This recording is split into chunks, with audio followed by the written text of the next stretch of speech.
Hello everybody, Jose Rodriguez here. Someone asked me, is it possible to match, perfectly match the output of different printers?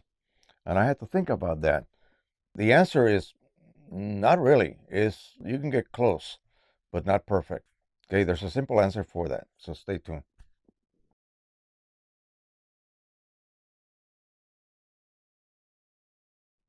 So why would you not be able to match the output? In other words, if I was to print a standard image with the P800 and then the Pro-1000 and the Pro-10 or the Pro-100 or the Pro-1 or the ART-3000 or any of my other printers and not get the same result, even if I was using a so-called custom profile? Well, it boils down to the ink sets that are used. And just like every car that you buy, every model performs a little bit different.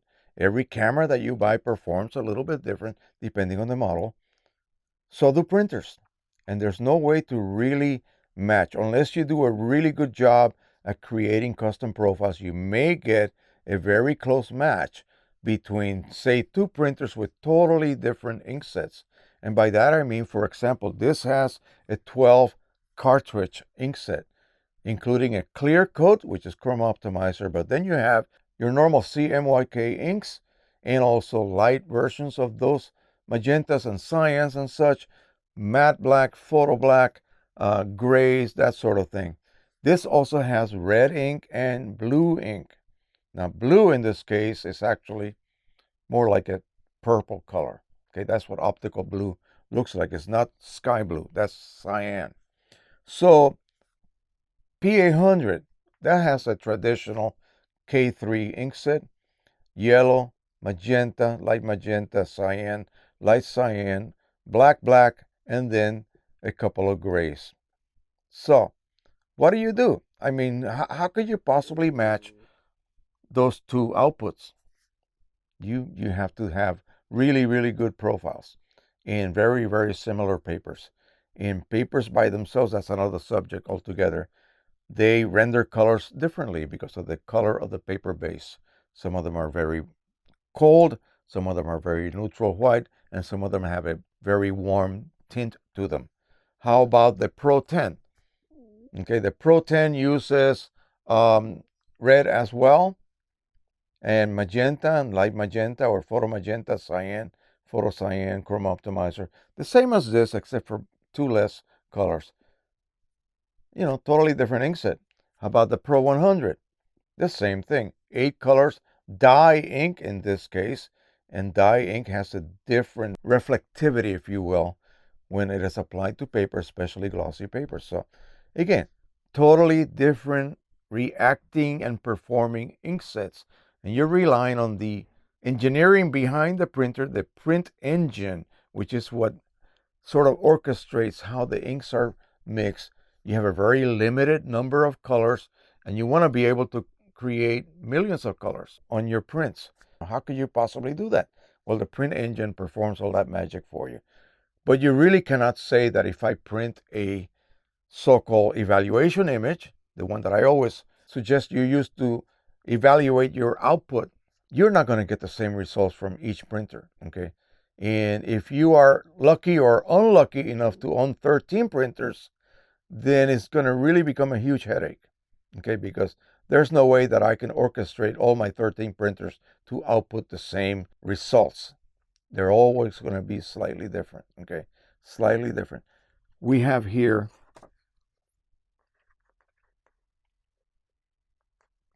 a few prints. I believe by looking at them, I know that this is on the Pro-100 and this has Chrome Optimizer. So this has got to be the Pro-10. I know I did not print it on this printer right here. So black and white, very neutral, okay? Which I'm just happy, perfectly happy with. If I can make a neutral monochrome print, I can definitely make a neutral color image as well. So two different printers, the same image. So like I said, the bottom smaller one is Pro-100 and the upper one is the Pro-10. There's a difference. Absolutely. Absolutely. You can see the density change here. This is a little bit lighter. This has a kind of a yellowish tint to it compared to this one. This one, I think this one might be perfectly neutral. This may have a bit of a, like I said, a yellow tint to it. But again, if I just show you this by itself, you'll find it perfectly satisfying. If I create something on the Pro 10 and the Pro 100, I'm trying to pass it off to a client, and he sees the difference. He's going to say, hey, what's up, Jose? These two prints are not exactly the same. Of course not. They came from different printers. Like two singers, different voices. Yes, indeed, you will see those differences. The rendition of these shadows right here in this electron micrograph, yeah, this is more open. This is a little bit more dense. Right here, these colors are slightly different also. These are your very high gamut colors. The ramp from black to white. This one actually, when I look at it, if I look at both images together, this seems a little bit warmer. This seems a little bit more yellowish. But again, that's just sort of like a weird effect that you get when you're viewing two images together. Once you separate them and you come back an hour later, this looks perfectly neutral. And again, this looks perfectly neutral. The rendition is sufficiently good. Okay, it's not going to be a perfect match.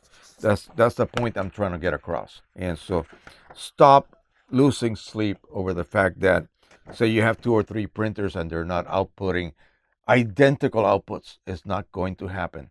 The only way you can get identical outputs would be something like this, where you have internally calibrated the printer to a specific paper, and three other Pro 1000s have also been internally calibrated the same way for the same paper. Those three printers will now output exactly the same output, but not if they're different models, you see. Okay. Now the Pro 2000, 4000, and 6000 utilize the same exact inkset, the same print engine, the same print head. So they will probably output the same exact output as long as they are also calibrated, but not printers that utilize totally different inksets. That's the key. If they use a different ink palette, in other words, different colors, not just cyan, yellow, magenta, and black, and grays and light versions of such, then you're going to have a different output. The print engine does the best it can to bring everything together so it's almost identical, but it just cannot be. Okay, so again, just don't expect that, and that way you will not be disappointed when you see that it does not occur. Okay, you don't get that identical output. That is it for now. Thank you so much. Don't forget to subscribe, share, and like. Join us this weekend. Again, we'll have another fun live stream, and I'm going to try something new. So stay tuned, and I hope to see you guys on the live stream. And as always, happy printing, everybody. Bye-bye.